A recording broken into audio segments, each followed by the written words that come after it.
The effort, hitting for a first one really good, coming off a good hard week and a hot week, really really good. We went back and forth because we started inside not to get so wet, although it gets really humid in here.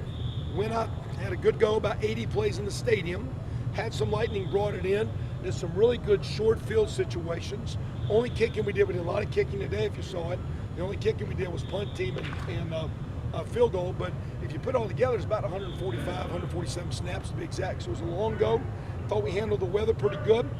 Defense had some takeaways, let a couple get away, could have got more. Tackled good. Offense didn't control the line of scrimmage. Defense did. And offense missed some big plays they need to make. Had some one-on-ones, had there just a little misconnection we need to time up. Young players played really good. Coy Crunk, who's because of a couple little nick-ups and nothing major. Those guys are back practicing, but had 74 plays. It's going to be really good. Starting out maybe as the most talented lineman we've had. He's really good. Ian Thomas coming on really good. Marcelino Ball coming on really good. Ian Thomas, the big tight end, first year guy, coming on really good. Big Nati and Clyde at back. So some of those guys were good to see, but it was a good go.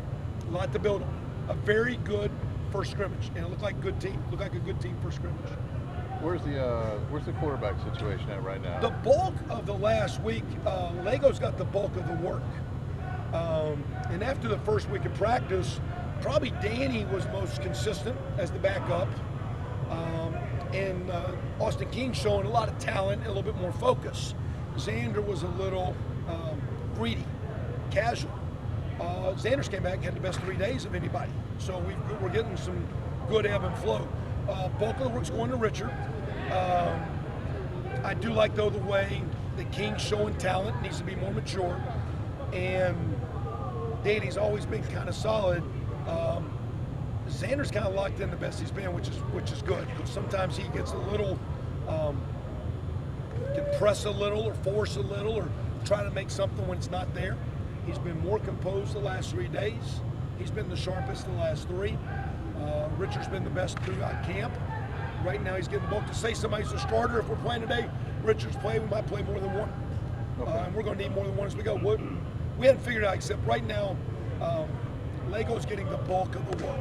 And it's not to be coy, because someone's going to go out there first. And if we're playing today, he's first, so you can say he's a starter. But when he gets in the game, if he don't play well, maybe he's not the starter in the long haul. We'll see. And it's not motivation. They just got to keep doing well. I like it's the best this group has responded, and no one's being selfish. Okay. And they're kind of working. And I respect the way they're working together and helping each other. It's been good. It needs to be better, but it's been good.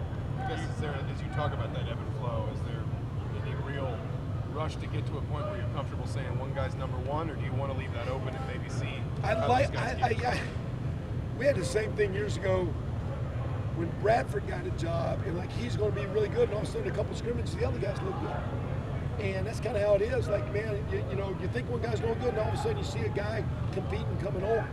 And so there's no false security. There's no false motivation. They're doing better, and I think we're going to need more than one.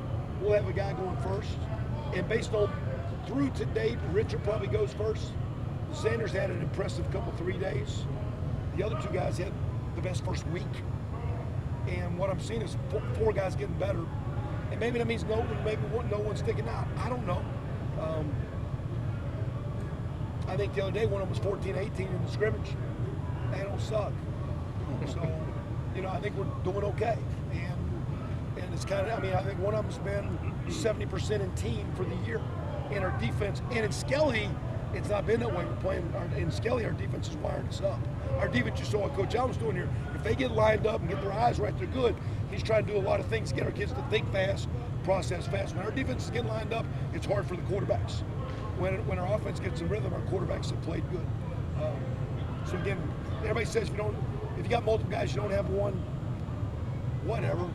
You need more than one. You can skew stats. Offensively the other day, even though some stats look good, the quarterbacks left some big plays on the field.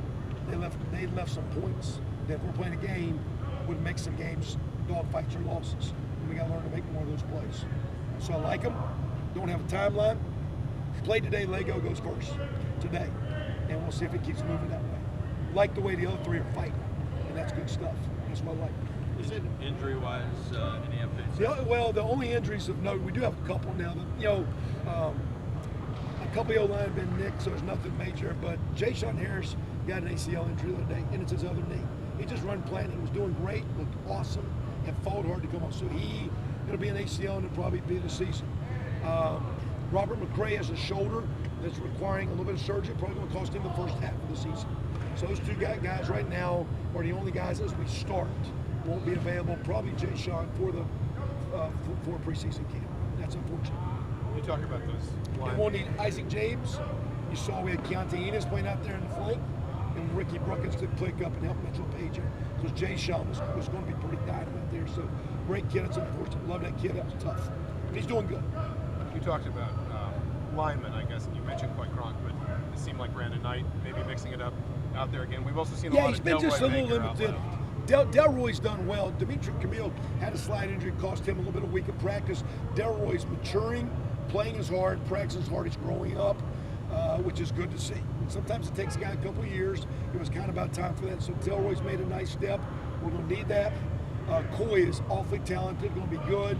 And we'll have Dimitri and B. Knight strongly in the mix. And that'll be the boatload guys, and Coy's going to be playing. He's probably as or more gifted than Brandon Knight or Jason Starknight. He's a very, very gifted young player. He's going to be really good. He should be really good. Did that happen on Saturday with Jason? Yeah. Just caught a pass, no primer, just made a cut. Not even tackled. It's different, but kind of what happened to you got one in summer, so some of those guys have really plant that the league just gives them. ACL. So I think that was verified last night, and probably about a week they'll do surgery, and then again that's probably always ballpark 6 months. Camion's looking good. He's doing some team activities, not in tackle. We'll keep pushing him. Again, he will miss the first couple games, and right now McCray and Jay-Sean are the only two guys I know that as we go would not be available. If we're putting right now we're projecting those other guys being good to go. Coach, as far as the punting goes, you guys did a lot of work in the bad weather. Who has stood out? It seems like Drew Conrad and the other guys have caught up in being more consistent. Yeah, Drew's been Cody, the JC guy, didn't have a good Saturday. Gideon's got a big leg, can be a little inconsistent. Drew's young, but was a very proven player at Center Grove.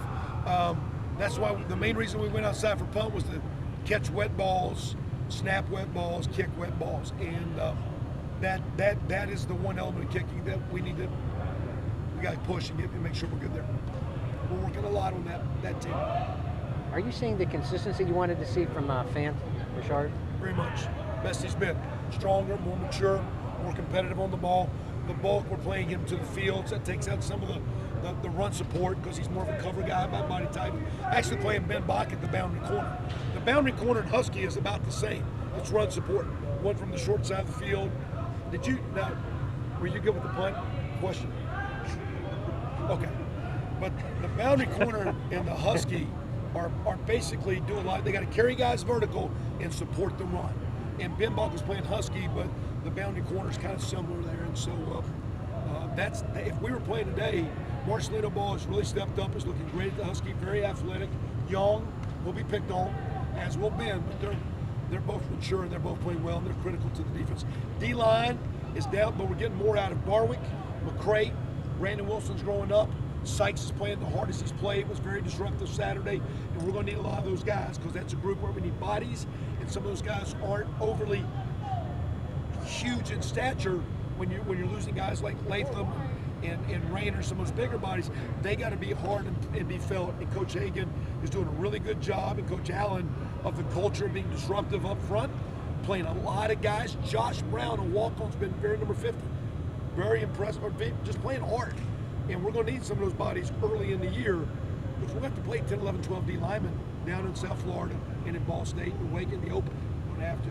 Those guys are doing great. Mark's doing a great job at the front, and glad he's back. And Tom's got going. It's pretty good to see. Is Jake Robinson playing some defensive tackle as well? Yes, and he's kind of a swing guy with McCray's deal. So that's why Sykes and Gooch, that's where Josh Brown's getting in the mix. Some of those guys on the edge, Brandon Wilson, and that frees up because J-Rob can be an end or go to D tackle, him and Doherty. And again, I mean, that group is playing hard, and they're actually having the best of the O-line right now, which is good to see. Our O-line needs to pick it up. Anything else? As far as Jay Sean, I mean, just how hard is that for him? And He's been unbelievably good. It's kind of hard for, I think, some medical guys or his coaches because he's a great kid. He's worked hard. He's been playing as a freshman. You know, we took a lot of time where we didn't push him back through spring ball, being a smaller guy, to get him well. And Matt was really having a pretty dynamic camp.